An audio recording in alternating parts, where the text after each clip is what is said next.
जाता है।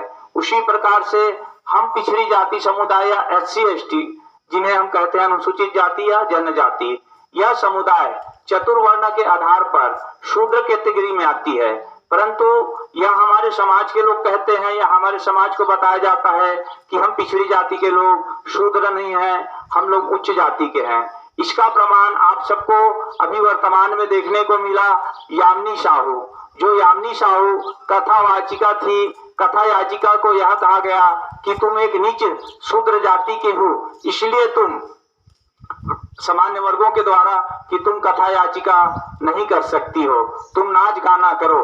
लेकिन साथियों, आज भी हमारा समाज अपने आप को उच्च कैटेगरी का कहने में कोई शर्म महसूस नहीं करता, जबकि सच्चाई यही है कि हम पिछड़ी जाति के लोग भी शूद्र वर्ग में ही आते हैं। दोस्तों, लोकतंत्र आने के पहले हमारे देश के अंदर में चतुर्वर्ण के आधार पर ब्राह्मण को पढ़ने का अधिकार और पूजा पाठ करने का अधिकार था, ये 100% उनका आरक्षण था। क्षत्रिय को राजपाट करने का एक क्षेत्र अधिकार था, वो 100% आरक्षण था। उसी प्रकार के वैश्य समुदाय को धन संचय और व्यापार करने का एक अधिकार था, वो 100% उनके लिए आरक्षण व्यवस्था थी। और हम पिछड़ी जाति, आदिवासी, अनुसूचित जाति, जिन्हें उस समय शूद्र कहा जाता था, जिनकी लगभग देश में 7,000 जातियां हैं, उन्हें तीनों वर्ग का निस्वार्थ भाव से सेवा का करने का कार्य दिया गया था। निस्वार्थ भाव से तीनों वर्ग का सेवा। दोस्तों, उस समय हमें जानवर से भी बदतर जीवन जीने को मजबूर की गई थी। उस समय 1931 में यह पिछड़ी जाति समुदाय की और आदिवासी अनुसूचित जाति समाज की मनुष्य के रूप में पहचान साइमन कमीशन के द्वारा की गई।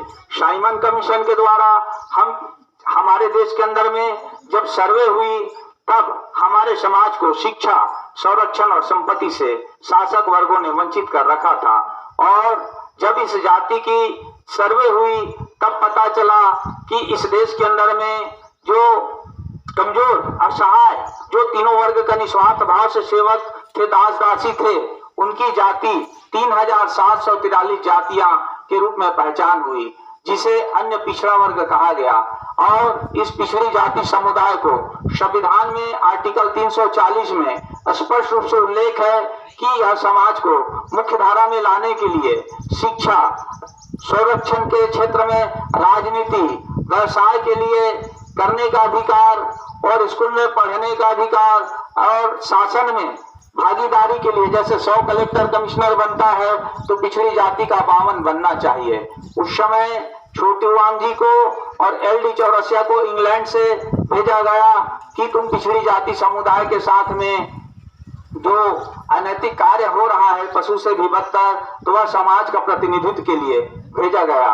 लेकिन उसी समय 1931-32 में यह पिछड़ी जाति समुदाय को यह बताया गया कि तुम पिछड़ी जाति के लोग अगर शासन प्रशासन में भागीदारी प्राप्त कर लोगे तो क्या उच्च जाति के लोगों के सामने तुम बैठने का दुस्साहस करोगे?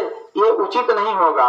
ये समाज के लोगों ने कहा कि हमें शासन में और प्रशासन में भागीदारी नहीं चाहिए और हम अपने बच्चों को कलेक्टर कमिश्नर नहीं बनाना चाहते। 1932 में जूते का हार पहना करके यहाँ से भगा दिए। साइमन कमीशन गो गो, साइमन कमीशन गो गो की नारा लगी। दोस्तों, आज इस देश के अंदर में डेमोक्रेसी आई और 1989 में यही पिछड़ी जाति के लिए मंडल कमीशन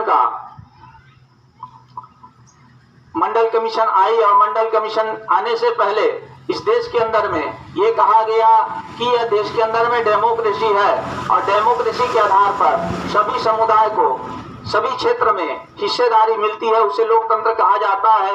लेकिन इस देश के अंदर में इतना बड़ा लोकतंत्र है, परंतु पिछड़ा वर्ग समाज के साथ में लगातार अन्याय क्यों हो रहा है? तब साइमन कमीशन, मंडल कमीशन का गठन किया गया और मंडल कमीशन का नेतृत्व बीपी मंडल जी कर रहे थे। साथियों, जब बीपी मंडल जी के नेतृत्व में इस पिछड़ी जाति समुदाय को जनसंख्या के अनुपात पर प्रतिनिधित्व की बात आई, तब सुप्रीम कोर्ट में एक याचिका दायर की गई। उस याचिका में सामान्य वर्गों के द्वारा कि पिछड़ी जाति समुदाय को इस देश के अंदर में 52% निवास करते हैं, अगर इन्हें जनसंख्या के अनुपात पर प्रतिनिधित्व मिलती है तो सामान्य वर्गों का अस्तित्व खत्म हो जाएगा।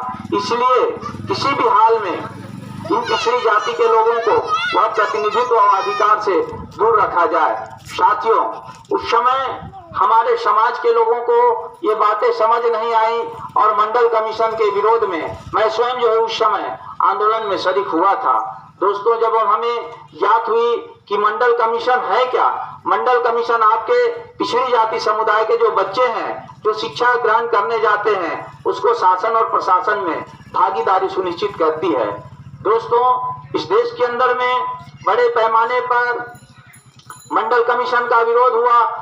सुप्रीम कोर्ट में याचिका लगी। सुप्रीम कोर्ट में जब याचिका लगी तब वहां पर सुप्रीम कोर्ट के द्वारा निर्णय आया कि इस देश के अंदर में जनसंख्या के अनुपात पर प्रतिनिधित्व नहीं दिया जा सकता, इसलिए कि बड़े पैमाने पर लोग रिजर्वेशन प्रतिनिधित्व के विरोध में हैं और इस स्थिति में यह देश के अंदर में 100% आरक्षण नहीं लागू हो सकती।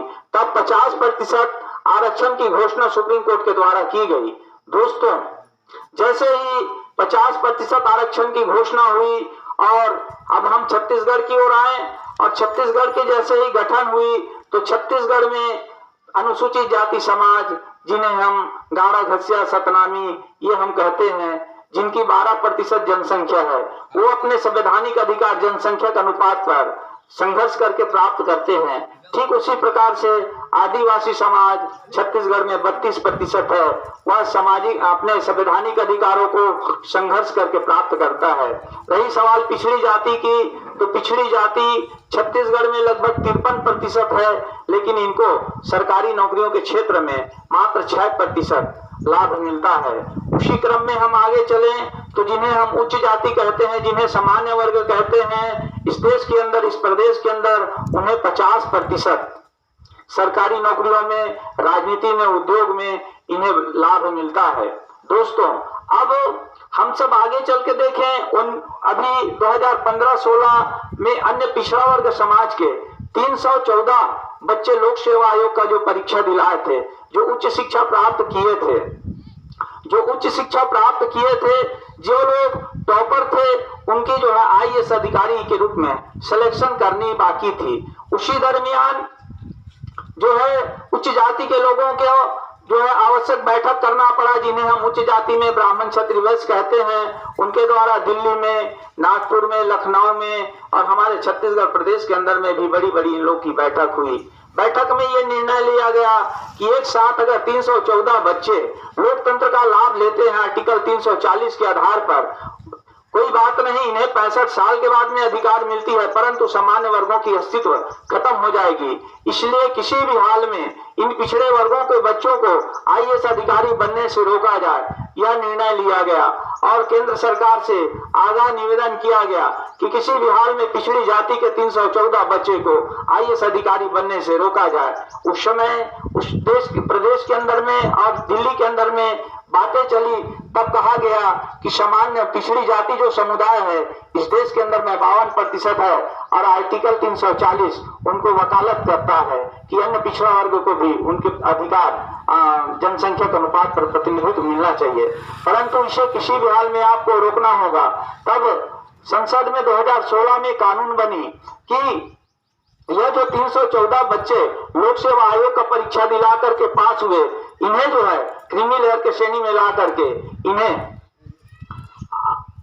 नियुक्ति निरस्त की जाती है। पूछा गया कि आप लोगों के द्वारा हमारी नियुक्ति क्यों निरस्त की गई, तब बताया गया कि तुम्हारे पिता के पास में 10 एकड़ जमीन है और तुम्हारे पिताजी एक गवर्नमेंट सर्वेंट है, चपरासी है या बाबू है या टीचर है, इसलिए तुम्हारी आय साल में 5 लाख 7 लाख से अधिक हो जाती है, इसलिए तुम कलेक्टर बनने पात्र नहीं हो। ये कहते हुए 314 बच्चों का नियुक्ति को रद्द की गई। जैसे ही नियुक्ति रद्द की गई उसके बाद में वह बच्चे अपने अपने घरों की ओर आने लग गए।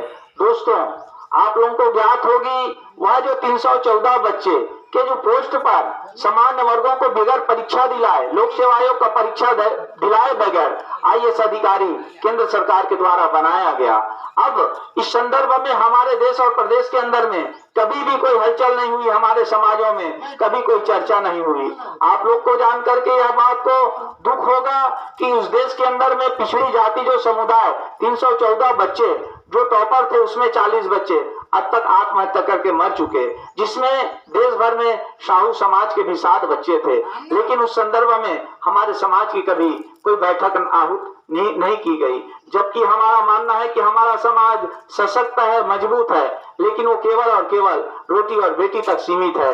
लेकिन इस समाज के बच्चे पढ़ लिख करके तकलीफ में रहते हैं, उसके लिए कभी बैठक की आयोजन या संवैधानिक अधिकारों के लिए कभी कोई भी प्रकार का बैठक आयोजित नहीं की गई। साथियों, छत्तीसगढ़ प्रदेश के अंदर में अभी वर्तमान 2019 में अन्य पिछड़ा वर्ग समाज को छत्तीसगढ़ सरकार के द्वारा 27% आरक्षण की घोषणा की गई। ये बातें आप लोगों को अच्छी तरह से याद होगी, टीवी पर डिबेट चलती रही, रोज रोज पेपर में आती रही। साथियों, 15 अगस्त 2019 को अन्य पिछड़ा वर्ग समाज को 27% आरक्षण की जैसे ही घोषणा हुई और 22 अगस्त 2019 को अन्य पिछड़ा वर्ग समाज का सामान्य वर्गों के द्वारा पुतला दहन किया गया और 21 याचिका अन्य पिछड़ा वर्ग समाज के विरुद्ध में हाई कोर्ट में याचिका लगाई गई।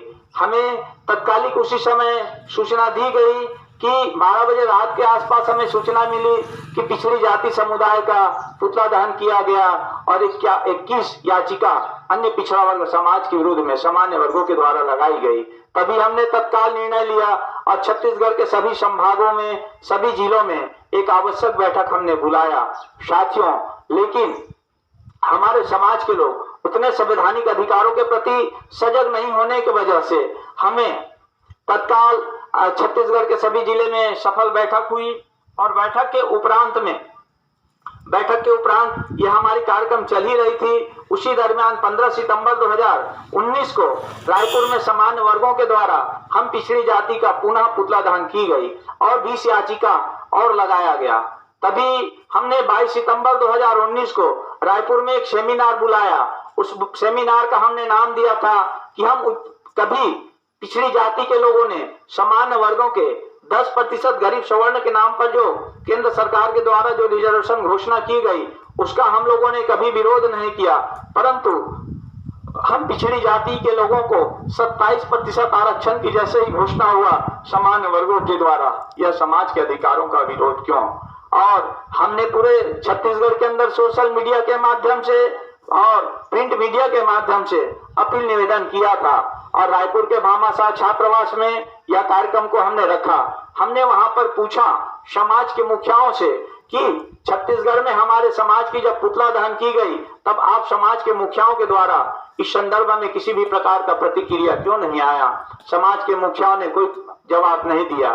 तब हमने पूछा कि आप सामाजिक पदाधिकारियों का पहला दायित्व था कि आप लोग जो है इस समाज के पद पर बैठे हैं और आप पदाधिकारी हैं, तब आपके समाज के जो बच्चे आज स्कूल में शिक्षा अध्ययन करने जा रहे हैं, जो बच्चे माँ के कोख से जन्म नहीं लिए हैं, धरती पर पांव नहीं रखे हैं, आपने मनुस्वीकृति प्रदान करके अपने समाज का सत्यानाश करने में कोई कोर कसर नहीं छोड़ा।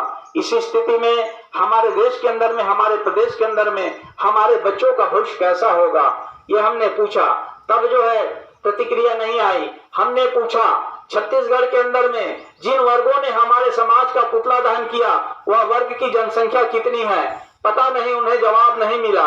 तब हमने बताया छत्तीसगढ़ में 1 से 1.5% कुल जनसंख्या उच्च जाति का है और छत्तीसगढ़ में इन समाज को कितना प्रतिशत सरकारी नौकरियों में हिस्सेदारी मिलती है। समाज के मुखियाओं ने कहा हमें पता नहीं। तो आप किस बात की जानकारी रखते हैं? समाज के पदाधिकारी हैं। तो साथियों, मैं आप लोगों को बताना चाहूंगा छत्तीसगढ़ के अंदर में हम पिछड़ी जाति समुदाय का